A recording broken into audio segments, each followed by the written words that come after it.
Hello guys, ayan ang misis kong walang magawa guys. Pinagtitripan na naman yung kilay ko guys. Ayan, sobrang kapal na guys. Hindi ko na maintindihan bakit ako nag-asawa ng walang magawa. Ayan, pinagkukulayan niya guys, gagawin niya daw akong stricto para pagbawalan ko siya guys na magpaganda.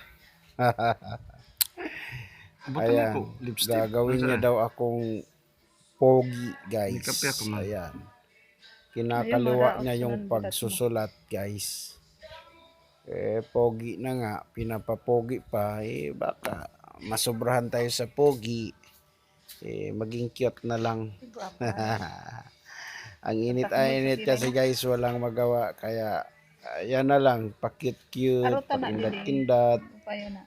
Ayan, ang kapal-kapal na ng kaliwa, yung kaliwa pataas din mo ada ko taray man. ang nipes, kaya suggest ko kay Mrs. Lagyan mo yung kabila para Anluyo man gusto mo, unfair yung sa kabila kasi wala namang nakalagay. Kaya ayan, kaysa drawing, dili kay imuha iangat. Ayan guys, ninos-nos niya, nilagyan niya pataas para maging stricta daw ako.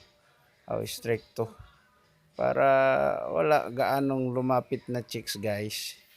Kadakmol na kay dapat ang ganun tayo dyan konti guys. Ayan. Walang magawa. Pa-like na lang guys, tsaka pa-follow. Para naman sa ekonomiya ng ating bansa guys. Ayan, sana happy kayo ngayon guys habang nanonood sa video ko guys. Salamat. God bless sa iyo. Ay, di pa pala tapos. Ayan pa konti. Bye-bye.